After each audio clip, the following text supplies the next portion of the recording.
Great, thank you. Wow, thanks so much, Mark, for inviting me. And thanks for all your efforts with what you do for literature and creative writing on this campus. It's so cool you get free books. I never got a free book in college. Like, it's very cool what you have going on here. Thank you for being here. Thank you to my front rowers.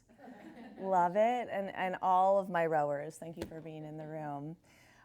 It's a real honor. And I just kind of had a moment as you were kind of introducing me. I'm like, dang, this book changed my life, you guys. I published it when I was 42, and it's my first book, and I had been out of the workforce for, 2 or 3 years, nothing on my resume, a mom at home. And I kind of thought it was over for me. I kind of thought it was over for me as like a public or career person.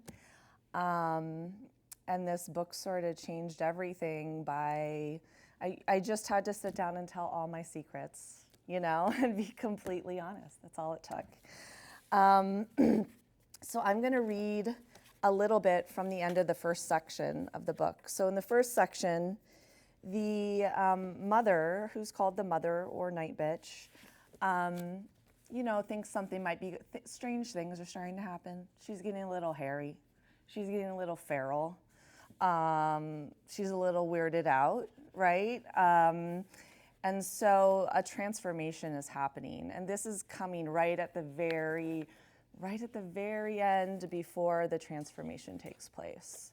So at the end of this kind of introductory journey.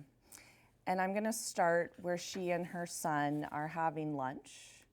If you know Iowa City, this might be recognizable to you as a place called the Bread Garden, which is where, gosh, so many moms have so many lunches with their kids. It's kind of where I was imagining it happening. And then there's also going to be a little section in here where she writes a letter to someone called Wanda White. And Wanda White is sort of her spiritual guide in this book. Wanda White is the author of a book that she finds in the library called a mythical guide, I can't even remember the title of it, A Field Guide to Magical Women, and Wanda White is the author. And the mother becomes obsessed with her and starts writing her letters, which they're never, no responses ever. So we'll hear one of those letters or a few of them. And then she also talks to her husband who is on the road. So her husband's gone a lot. So there's some conversations with her husband who's away. Okay, so we're gonna start off at lunch. The mother and her boy sat side by side. She set the bowl of macaroni before him and cut a chicken finger into small bites, which she arranged on a napkin. She was unusually silent as she did this, distracted by her hunger and the smell of the meat. The mother may have been in some sort of animal trance, cutting the chicken finger, yes, but doing it without knowing what she was doing. She could only focus on her hunger, a hunger that filled up every space inside her until she was nearly crazed. She turned to her plate. Her plate is piled with meat, by the way. Oh, the glory of the meatloaf, the suppleness of the muscle fibers as the pot roast fell apart. She used a fork, and then she used her hands, and then she simply allowed her face to fall upon the pile. And you could suppose this was some sort of worship. The mother with head bowed, taking the foodstuffs directly into her body. There was a purity to such an act. The boy watched with wide eyes for but a moment and then screamed with glee and did the same, plunging his face into the mac and cheese and then sitting up with a noodle stuck to one cheek, cheese on his eyelids. He clapped. The mother continued in her fugue, the feel of the meat in her throat filling her. The boy reached over to take a bite of the corn, and she growled, low and quiet, and he retreated, to pick up the chicken tender in his mouth and shake it side to side. She gulped the meat and moaned with the taste of it, snuffled and chomped, then nudged the pile of corn with her nose toward her son. He picked it up with one pudgy hand, slammed it into his mouth, and closed his eyes as he chewed. She ate and ate and ate. With a singular animal focus she ate. She licked the plate clean. And when she arose, She saw that all the mothers around her had quieted. Even the businessmen were off their phones watching. She picked up her napkin and calmly wiped her face. She took a very deep breath. She would act natural, play it cool. She would not cry. Horrifically, she met eyes with a man at the next table over, a guy with a smart haircut and an open-collared button-down, his briefcase beside him on a chair. Hungry, he said. Not a question, but more a verbal fist bump, a somewhat odd acknowledgement of what had just transpired. Oh, she said as her face flushed red. She turned away quickly and tried to laugh. Ruff, she said playfully to her son, unable to muster a lighthearted chuckle. They were just playing. It was doggy games. She was a good mother, and this was just a game, she said to herself, to anyone who might have asked. Mama, the boy screeched. He loved her, every way she was. Be doggy, he said, and she smiled and signed, all done, as she said it, flipping her palms toward him. All done, honey, more doggy later. He barked and went back to his food, content for now. The mother felt a hand on her shoulder and turned to find an older woman there. She smelled of sweet powders, and her short gray hair was styled elegantly. Everything about her was pleasant. Her soft makeup and clean glasses, the wrinkles around her smiling eyes, the fuzz of her cardigan on a summer day. What fun it is to have a boy, she said. The mother laughed. Yeah, so fun, she said. And what a mother you are, she added. What a wonderful mother. To have such fun with your child, I remember the days. Thank you, the mother said bashfully, somewhat amazed. This woman who was not chiding her, but instead reveling and remembering. We used to play doggies too, she said, now talking to the boy. My son and I, it was so fun. He just loved it. Arr, she said, showing her teeth to the boy and wagging her head back and forth, then chuckling as she patted the mother's shoulder again and walked away. The mother watched the older woman and wished she would stay, sit down and chat, tell her about her life. You used to play dogs? Really? Did people think you were strange? How old is your son now? How is your relationship with him? Did you work when he was young? What were your passions? Did you make the right choices? What would you have done differently looking back now? Can you please tell me what to do? How to be happy and fulfilled? Can you please tell me the secrets? Because I know there are secrets, and I would like to know all of them. She nearly wept with longing to sit down across from the woman, take her old, soft, highly lotioned hands in hers, and ask her questions. Her own mother, who was far away, rarely called, and when she did, spoke only of the garden and the weather, the shortening days, how they were in dire need of rain. She had once, while pregnant, attempted to talk to her mother about childbirth, what to expect, how she was scared of the pain. How had her mother managed? To which her mother had only the offer of, it's called labor because it's hard work, which she understood as a consolation. Sure, her mother was saying, it's bad, but since you're a woman, this is your lot in life, your work, to do what's hard, what's unspeakably painful, and then to keep this covenant of silence. Next section, she's talking to her husband on the phone. You'll never believe it, she said to her husband on the phone that night. He said, distracted. This morning on the porch, there was a pile of dead animals. Excuse me, he said. Rabbits and squirrels and maybe some mice, a raccoon on top. She let out an elated whoop of a laugh. That's strange, her husband said. And she said, well, I guess it is, but it's also sort of fun. Are you okay? He asked. I feel wonderful, she said. Better than I have in months. Well, that's good news, he said. Is it? She asked, laughing. I mean, is it good news for you? What's that supposed to mean? He asked. She laughed and laughed and laughed. Now her letter to Wanda White. Wanda White, I've been considering what really matters in life. I realize this isn't an original question, but still wanted to present my ideas to you in case you had been thinking along similar lines. Before my child, I had never longed for a family or even to be married. Instead, I fantasized about the echoing rooms of a museum, the expanse of dustless floors and white walls, the certain sacred hush that comes in such spaces, and then my work there in that space. That was the first fantasy when I was a child, the most generic of fantasies, but over the years, it inflated and morphed. I thought only toward expensive haircuts with very little bangs and trendy eyeglasses, a sun-washed studio in which many interesting projects were underway, friends with lots of opinions and good taste, trips to Europe, summers at residencies, and on and on. I won't bore you. What I'm saying is that I had imagined this entire life. I had dreamt it. But then my body, then a child, and yes, he has brought me great joy. Being a mother, despite my loudest protestations, has been pure and sweet and true, but there is not room for the child within the sun-washed studio. Or rather, there is not room for art within my house with my child.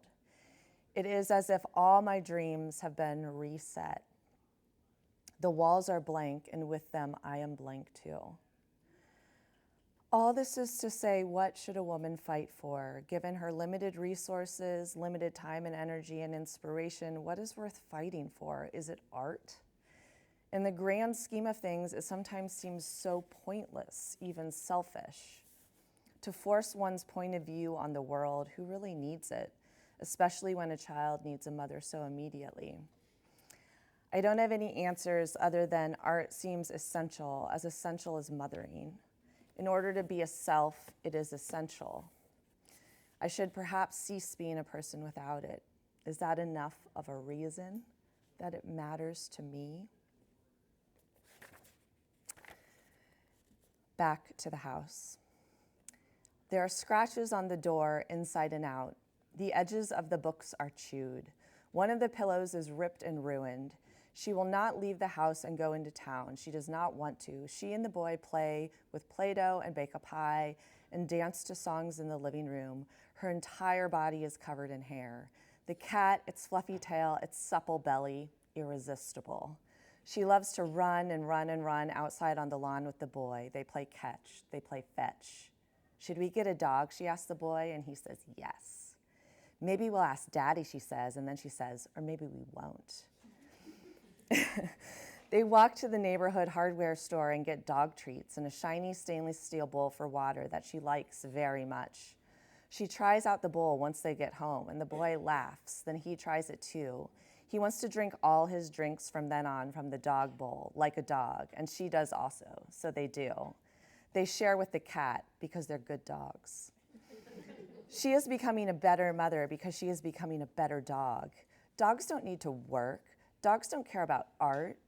Why has this never occurred to her before? She likes the idea of being a dog because she can bark and snarl and not have to justify it. She can run free if she wants. She can be a body and instinct and urge. She can be hunger and rage, thirst and fear, nothing more. She can revert to a pure, throbbing state. She had that freedom when she gave birth, had screamed and shat and sworn, and would have killed had she needed to. Her husband nearly passed out from the noises coming from her mouth. That's what he called them, noises. For a time, she lay with one leg in the air, and her doula told her this was the position she would have put her in had she not done it herself, to help the baby turn. But the mother had known instinctively. She had followed her body. What else was there to follow? If she could not be part of the world of ambition and money and careers, she wanted to leave it behind entirely and recede into the wilderness of her deepest dreams, of her corporeal yearning. No more reading about who was in what juried show, no more berating herself for not trying each day, planning to get back to her work and every day failing. She would simply give in to what she felt she was being called to be. An animal taking care of its young, with no wishes or cares beyond that. Fine then. She could almost feel the hairs sprouting from each and every pore on her body. She barked from sheer happiness, and the boy barked too, then scratched her on the head.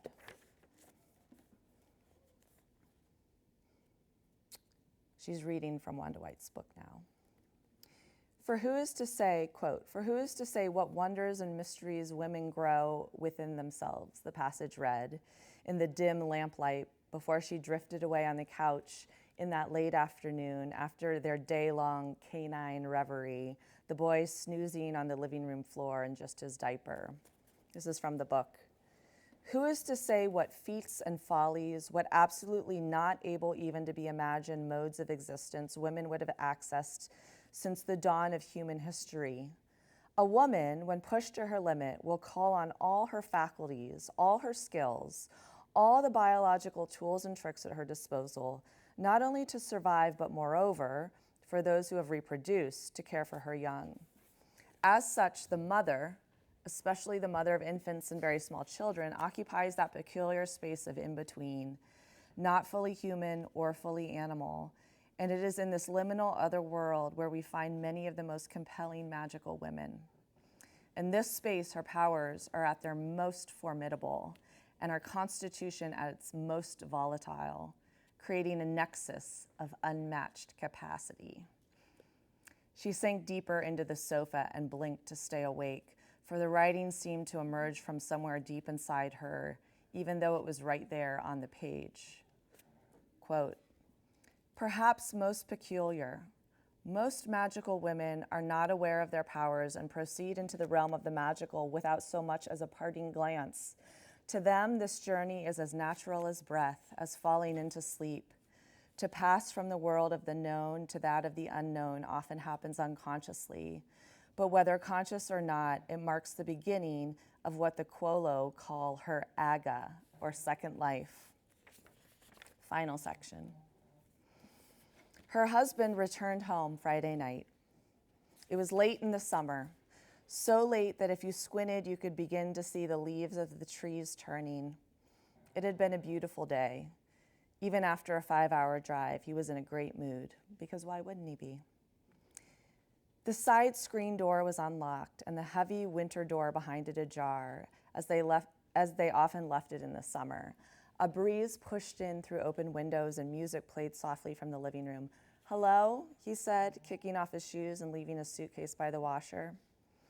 The kitchen was orderly and clean, the bathroom shady and smelling of bleach. The beds were made, the carpets vacuumed. Beside their bed sat a new kennel, bedded down with a soft throw blanket, a down pillow from the bed.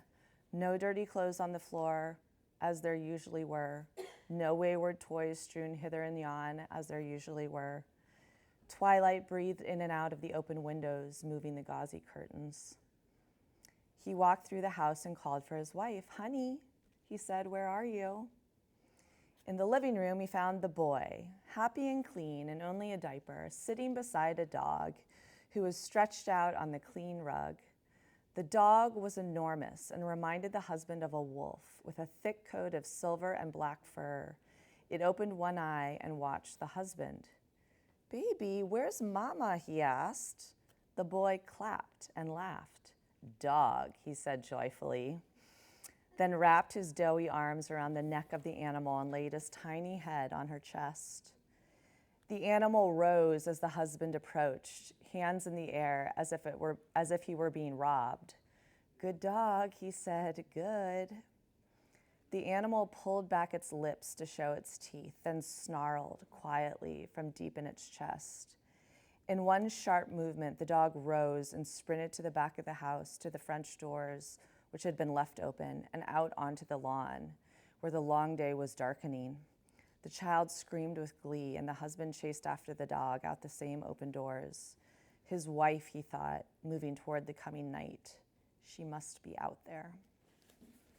Thanks, I'll stop there.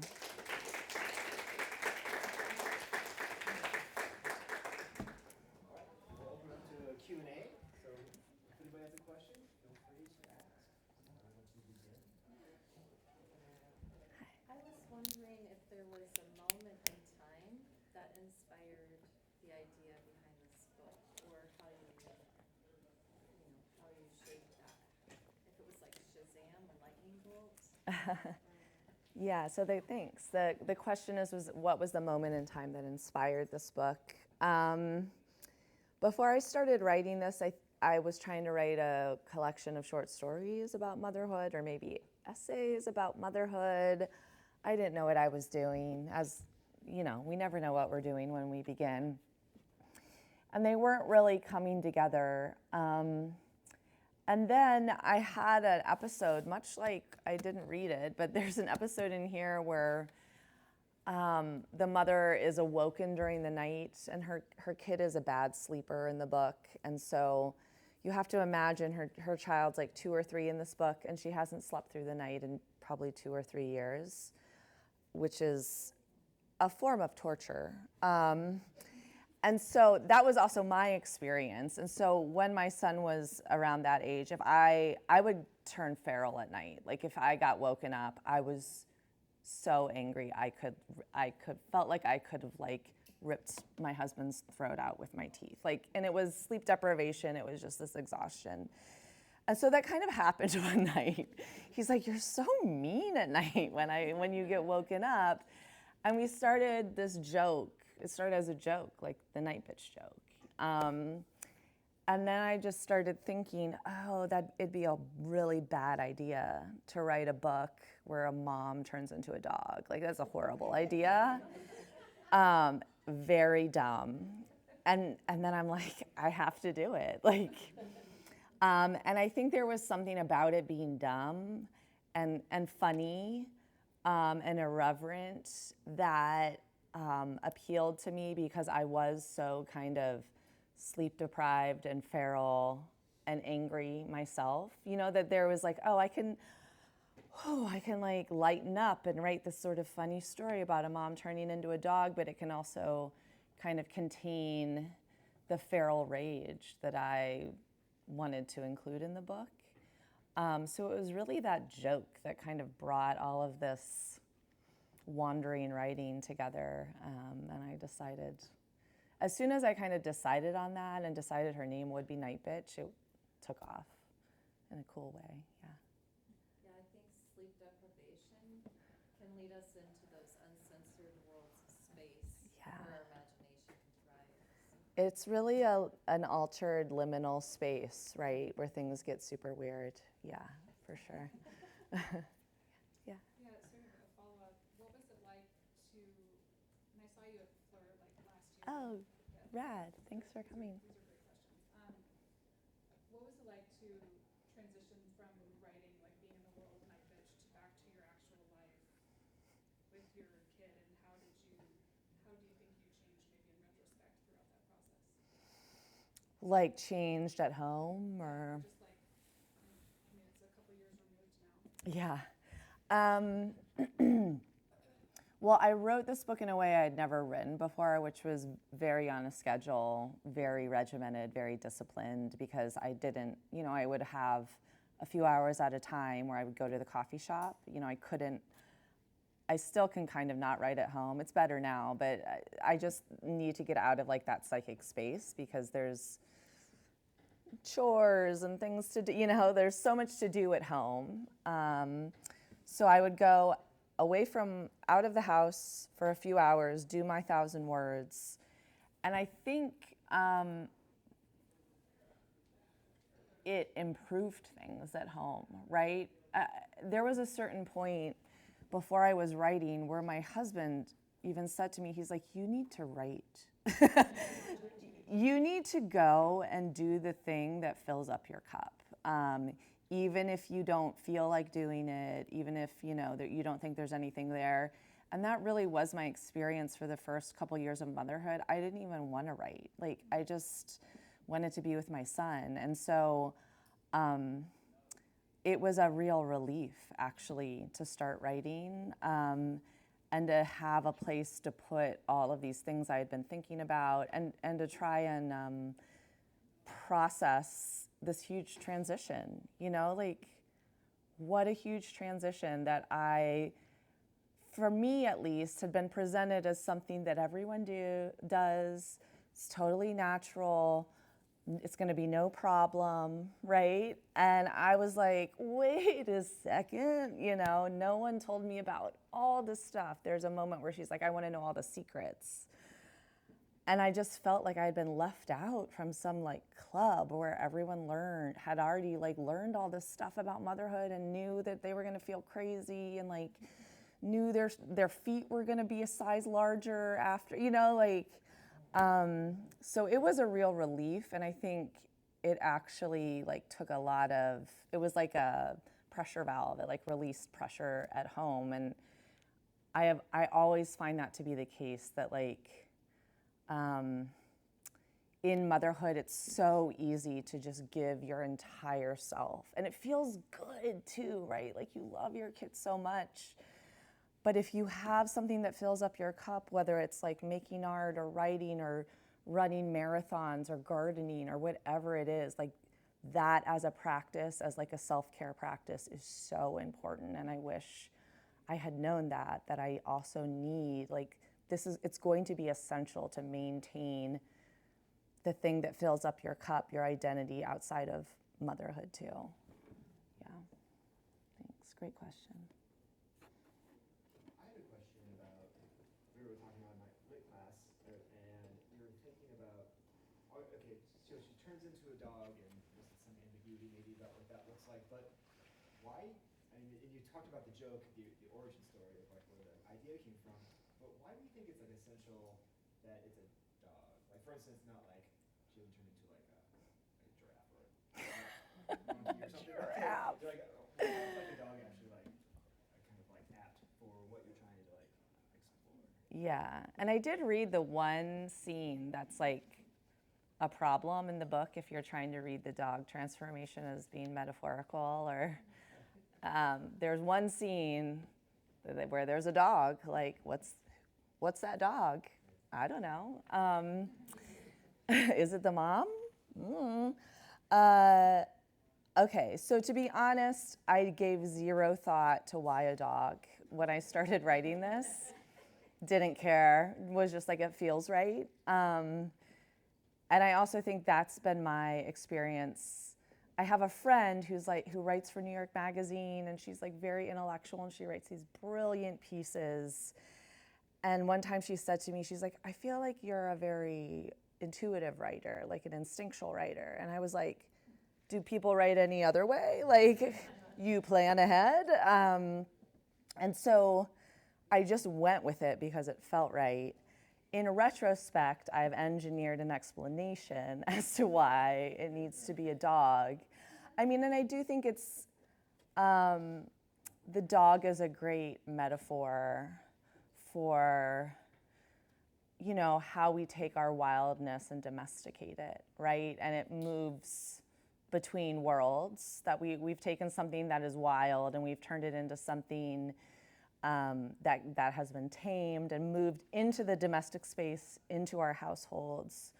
And so there's something there, I think, that's very fitting for what the mother's going through. And then, of course, after the fact, people are like, have you read Women Who Run with Wolves? And I hadn't. And I just get a lot of feedback from readers about, the wolf, the dog is this recurring theme in mythology, in women's mythology, and like the transformation into the dog. So yeah, I don't have a great answer for you, but do you have an idea about why a dog? One of our students was like mentioning this idea of like a domesticated animal and how it's like man's best friend. Like a gendered element to that phrase as well, and yeah, and of course the title, which it like leads to the gender politics as well. So, Yeah, absolutely. yeah. Other questions? Is there any deeper thematic meaning to most of the characters going unnamed? Well, I guess, great question. So the mom is Nightbitch, or the mother, the boy is the boy, the husband is the husband, not the father, the husband. And some of the other moms have names. it started off as the mother, and that's how which is to me is sort of like a mythic or fairy tale sort of way of naming a character, right? Like there's the mother in the woods, da, da, da, da. So I was sort of starting out in that mode because it's like about a woman who turns into a dog. It felt like a fairy tale. I think another part of it was that I was writing a story very close to my own feelings and my own life. And I wanted it to be someone else, like I wanted to separate myself from what I was writing. And so I'm like, how can I get psychic space, psychic distance between. And so it felt good to just have a sort of any mother, or it's just a woman, right? It's not me, it's not anyone. I'm just kind of like telling you a story. And there was a time when I think I was like, this needs to be serious literature. Like they need to have names. And I think I considered that for literally like 2 seconds. And then I thought, no way, it just, turned it a little bit too much toward realism for me. And I mean, I think it also, again, did not think of this ahead of time, but I'm in retrospect engineering this as my brilliant explanation for why I did it. But, this book is also concerned with like the loss of identity that happens when you enter into motherhood, and how she's sort of stripped of her name pre-motherhood and becomes the mother, and then has to she can't even go back to her old name. She renames herself. Like she went through a one-way door, and there's no going back, right? So Nightbitch is going to be the thing that comes out of this, the transformed self, the no going back self. And so, yeah, I mean, all of that just felt right to me, and kind of getting at the themes I wanted to get at. Yeah. So I don't transition to screenwriting stuff. I remember, and I do like the film. I remember when I heard that it was going to be adapted, and I was like, that is going to be a really freaking hard book to adapt. Yeah. Like the tail scene and some of which I ended up really liking. But can you talk about that process and what involvement you had in it? Yeah. When they came a call-in about wanting to adapt it, I'm like, you guys are insane. Like this book, yeah, very ambitious. We were just talking about it too, like in the book, you can kind of hedge on whether or not she turns into a dog, but on the screen, you have to show something. You have to put something on the screen. You can't be like, maybe. And so what were you gonna do? I think too, the book is it's third person point of view, but it's like a close POV, right? So it's basically functioning as a first person in a lot of places. We're inside our consciousness. How do you do that on screen, right? Internal book with, this hedging on whether or not she turns into a dog. Yeah, so I agree. I thought it was very ambitious, which is why I insisted I get to have a go at adapting it. So I did a version of an adaptation, which was, and I actually wrote an adaptation of this book before the book was even out. So what happened is it got sold, then it got optioned right as the pandemic started. So then I was writing an adaptation during the pandemic before the book came out with my 5-year-old son at home. It was the hardest thing I have ever done. Like imagine working on a project for 5 years. You edit it, it's so hard, it's painful to read it. You can't read it anymore. You turn it into your editor. And then they're like, great, can you go back in and turn this into another form? And I also, my big dirty secret was that I had never written an entire feature screenplay before. Like I had taken screenwriting classes, but I didn't have anything I could show these producers. But I'm like, I know I can do it. I'm 40, I've been writing for 20 years. If there's ever a time to bet on myself, it is now, and I'm just gonna be bold and say that I'm gonna do what Nightbitch would do, right? I'm just gonna say, you have to let me write a version of it. So I didn't have a process for what I was doing either. I'm like, I don't even know how to begin. Like, I've never done this. So I had to come up with like, how am I going to do this? It was crazy. So anyway, I wrote a version which was insane. And meanwhile, they were getting a director on. The director came on, who has a very different sensibility. Like, she comes from the world of theater. But I was really excited. Marielle Heller, I love her previous movies. And Marielle's like, I have a different vision. And I'm like, great. Like, Godspeed, have fun with it. Do you need to even talk with me? You don't even have to talk with me if you don't want. Like, I was just kind of like so done with Nightbitch, because then the book was coming out. And so I'm like, I have to go promote this book. So she was working on the script then. So my involvement, I mean, she was always very like amiable. She sent me the script to read, but I made a decision pretty early on, like, I'm not gonna, this is her project. I love her work. I'm just gonna, do your thing, right? And involve me as much as you want. So yeah, got to read the script, got to go on set for a few days.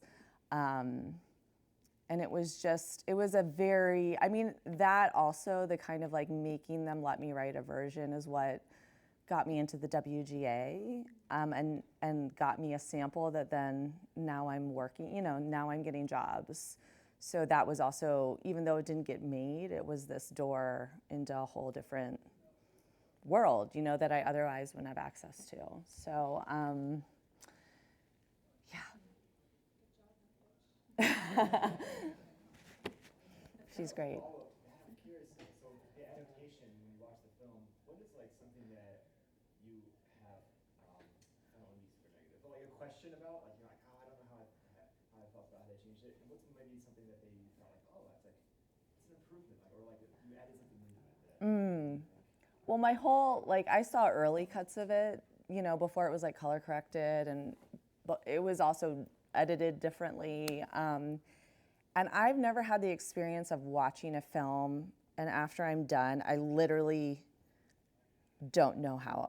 Like, I was like, I have no idea what I think about this film. It was just utter sort of like, I don't even know what to do with it, because there's so many layers of, what the story's been through. So that was a weird experience. I will say, one thing that Marielle and I talked about early on, talking about this was a hard book to adapt. She's like, we had all these conversations over email, and then she's like, okay, my last thing though is, I love cats, and I think the cat does have to die, but I don't know how to do it. And I was like, I'm so sorry. I agree. Good luck.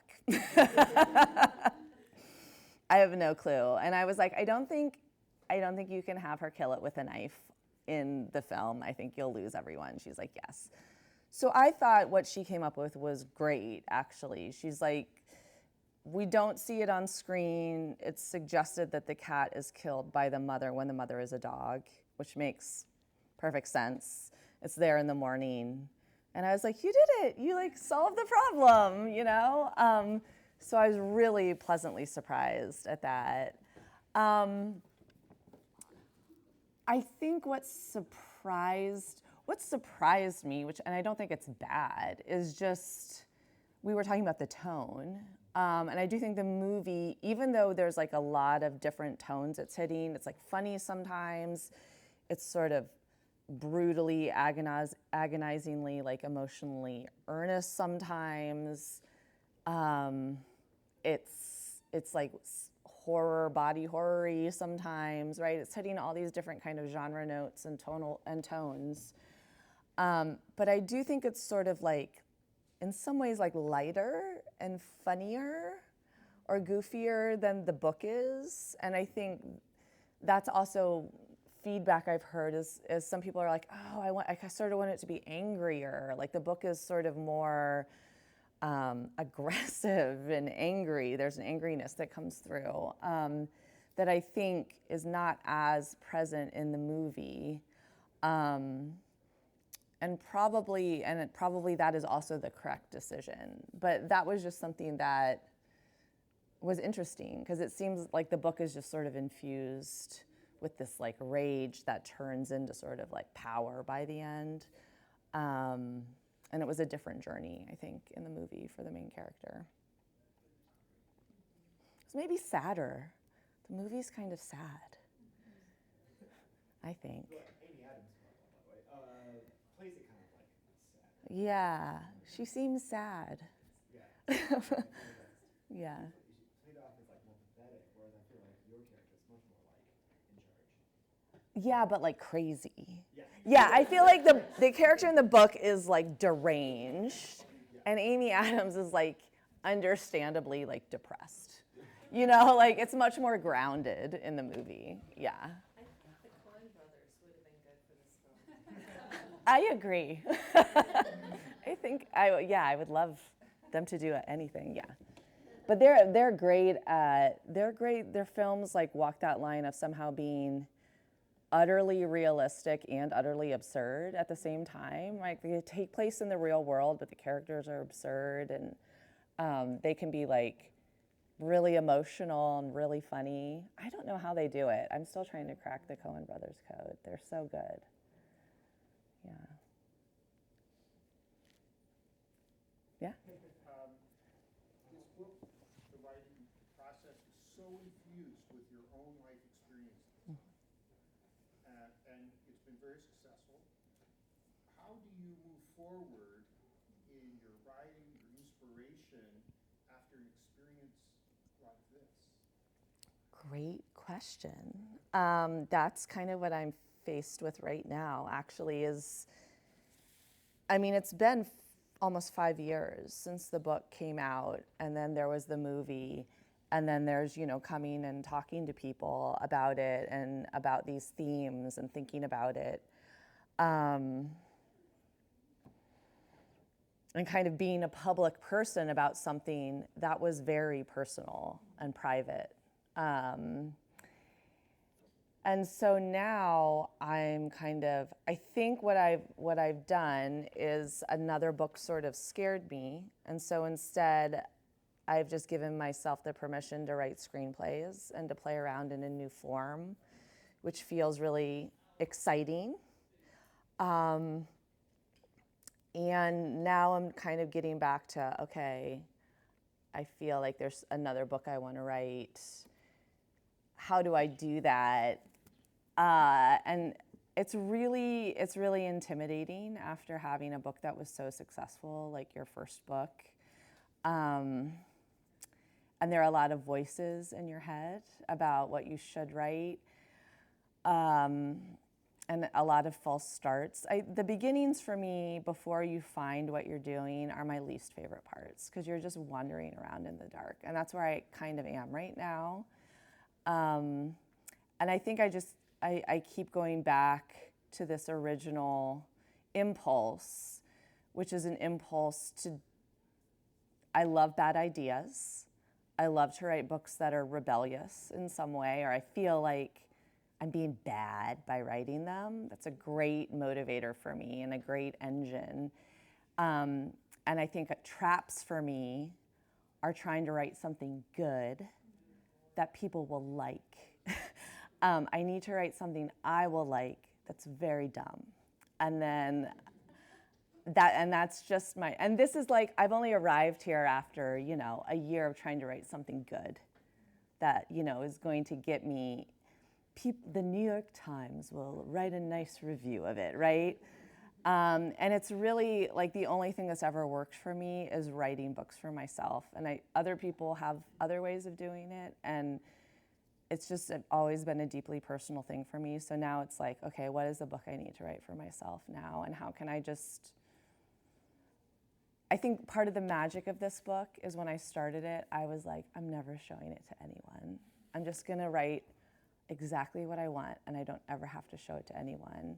And I don't know if I'll ever be able to get back to that magic. So it's like figuring out the way forward. Yeah, I'm in the middle of it though. So great question. Thanks. Did you have a question? Yeah, so I just wanted to ask, like, I'm a really big horror buff, and I was wondering, like, have you ever had any experience writing horror before, or was this your first time doing it? Maybe in like junior high. I read a lot of horror in junior high. Had I ever written horror before? Is this horror? Also a question. No, I mean, I think I've written things that are sort of weird or slipstream, right? Where they're sort of literary, but maybe also sort of horror or fairy tale, or like I like that space where you're kind of playing around in with different tropes and different genre conventions. So no, but what's interesting is now the movies that I am writing are horror movies. But I wouldn't call them like hard horror. They're more kind of like dark comedy. I like dark comedy, things that are funny and scary. Yeah, so I guess I'm a horror girly. Who knew? Yeah. Thanks. So, I guess I'm not sure exactly how to ask this, so like bear with me. But you said that it sort of started about like, as like it was supposed to be a collection of short stories over, like motherhood, combined with like a bit, which I think is amazing. like, but, like, do you think that what the content that you have and combining it with the concept of Nightbitch, like, changed what the tone of what you were writing a lot, or did they go pretty well together? I don't know if that makes sense, but like.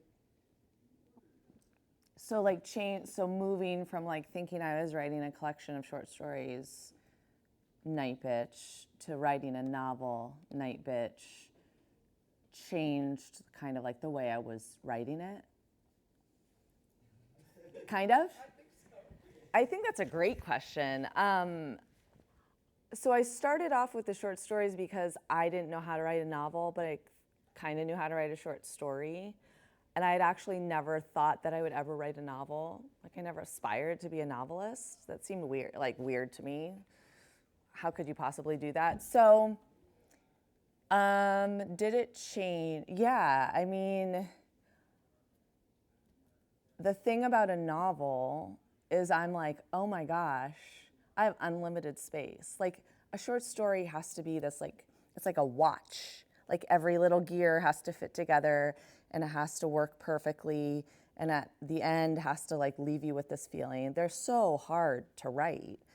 And so when I started, I was kind of playing around in there and I had all these little ideas that could maybe fit into this watch and this watch and this watch. But then when I moved into the novel, I think it opened up like the voice, right? Like it was like, oh, this is going to be, at least for the first section, it's just going to be a deranged or struggling sort of consciousness that is set free. And it felt amazing. I was like, I can just talk for pages, which I would never allow myself to do in a short story. I would show, don't tell in short stories, like I had all these rules, I think, in my mind about short stories. And so the novel felt like you're free. You can do whatever you want. It can be show, don't tell. It can be tell, don't show. Like, just go for it. And also the fact that I didn't know how to write a novel. I'd never taken a novel class, how to write a novel class. I had never thought I was going to write a novel. There was something great about, like about being a beginner and knowing nothing, having no rules. You're like, I don't know. I guess I'll just try it. So yeah, that I think changing form really did open it up for me in a way that like it just wouldn't have worked in stories. Yeah, great question. When you were writing, or like when you first published it, were you nervous that people would like think you're crazy? Like think that, and like if that was like what your thoughts were, like how did you deal with like negative comments? Yes, that was my main fear, actually. 100%, I'm not joking. Yeah, I mean, I think I wrote the first section of the book, and I sent it to my agent at the time, and I was like, please tell me if I am crazy or not, and if I should continue. And she was like, you are crazy, and you should continue. Yeah, I mean, I guess I did think, by the time we got to the book, it had become this like thing outside. I had separated from it enough that I'm kind of like, people, you know, Stephen King, we don't think he's crazy, do we? Do we think he's a murderer? Everyone loves Stephen King, it's fine.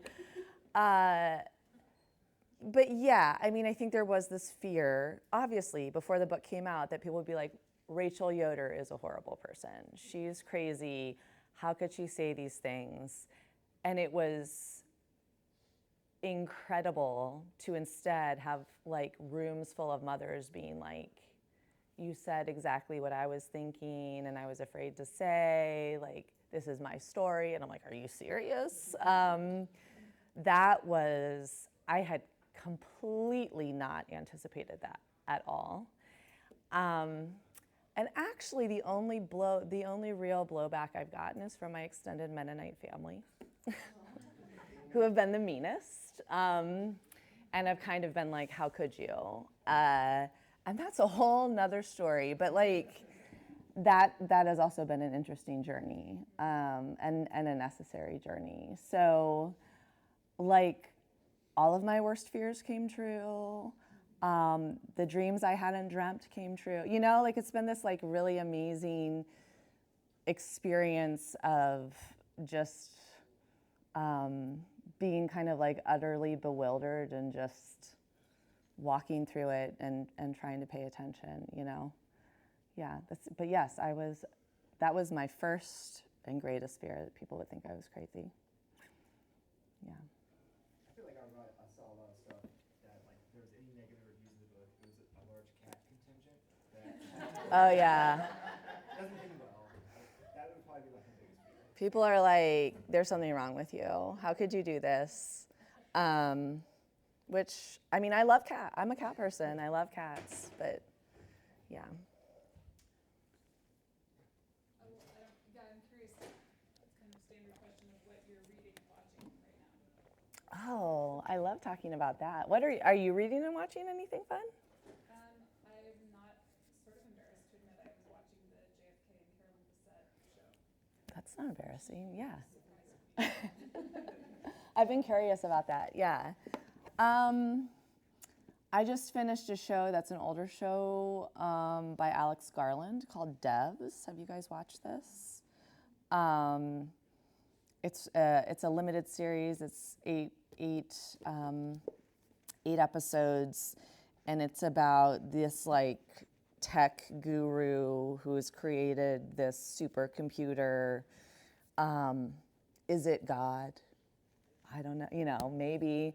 It's really good. So I just finished that last night. And I'm actually reading a book that just came out called Westward Woman by Alice Martin, who's going to be in Iowa City in April if you want to come hear her read. But it's this sort of alternate history. It takes place in the 70s. Young women, or women between the ages of like 15 and 50, are getting sick with like a mysterious illness, which is causing them to leave their homes and go west. And so it's really interesting as like historical fiction, like alternate historical fiction, and then also just thinking about the sickness as a metaphor for how young women feel sometimes, you know, like this like itch, they get itchy. So this itch for sort of freedom. So that has been captivating me. I recommend it, Westward Women. I'm also reading this book called, it's by a Swiss-Italian writer named Fleur Jaeggy, Jaeggy.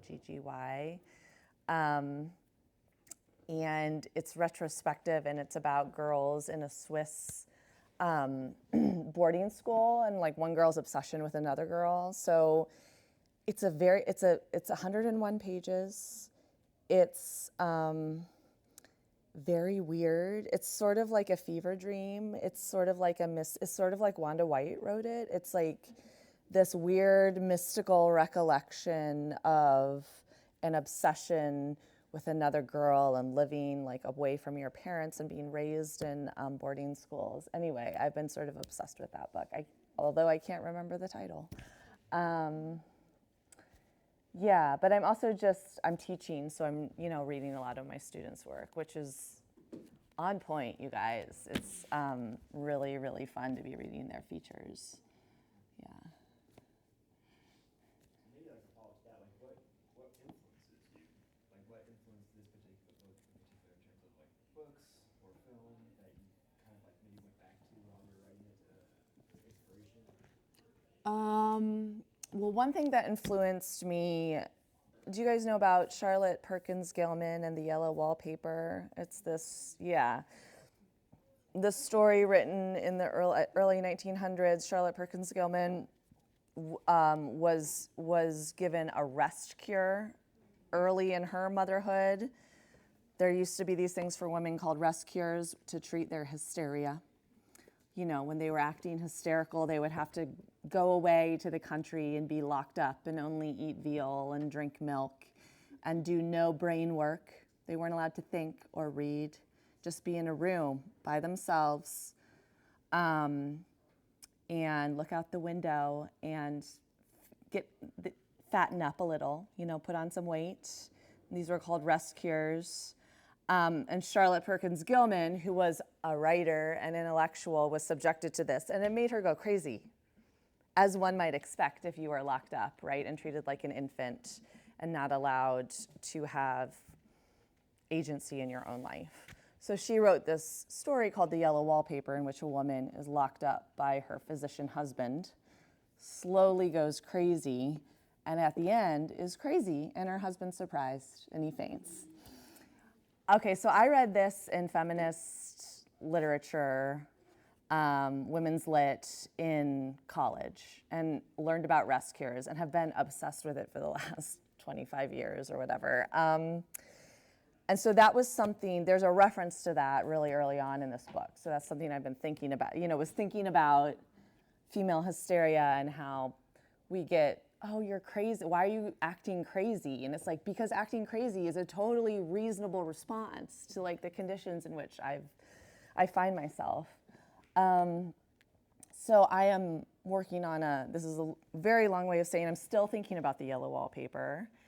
And a celebrity who I love very much named Britney Spears, who as we all know was subjected to a conservatorship, came out the other side, and guess what? She's kind of crazy, which is a very reasonable response to being locked up by your dad for years. Anyway, sorry, you guys. I'm working on a feature that's sort of inspired by, it's a mashup of Britney and The Yellow Wallpaper, but we don't say Britney for legal reasons. It's just about a pop star from the 90s. So I'm trying to kind of like make that work. I'm still sort of thinking about The Yellow Wallpaper, and especially with like the Epstein files, the 90s have really kind of come back full force, and just growing up, coming of age in the 90s with like the Clinton hearings going on in the background on the news, with like Bob Dole doing erectile dysfunction commercials on TV with Britney Spears. I mean, it was like Monica Lewinsky. It was crazy, and sort of coming to terms with that. I'm thinking a lot about the 90s and what was up with that and how those shaped me.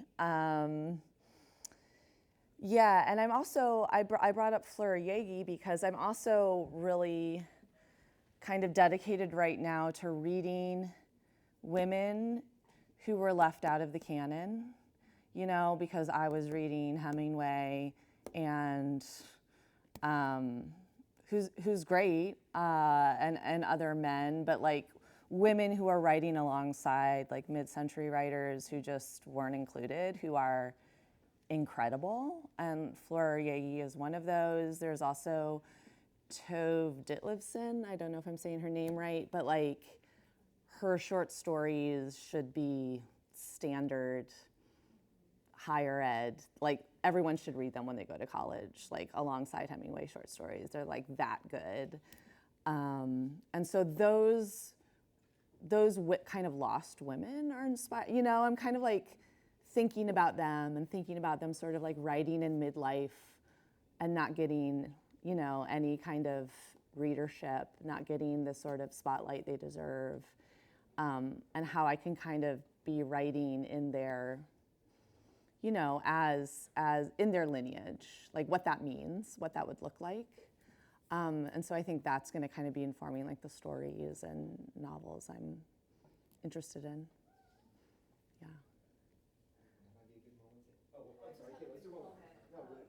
For the Yellow Wallpaper and Brittany, there's a nonfiction book called The Woman They Could Not Silence, and it's about a woman, and again nonfiction, who got locked up by her husband because she had opinions, and like kind of goes crazy. So I don't know, check it out. Okay, The Woman They Could Not Silence?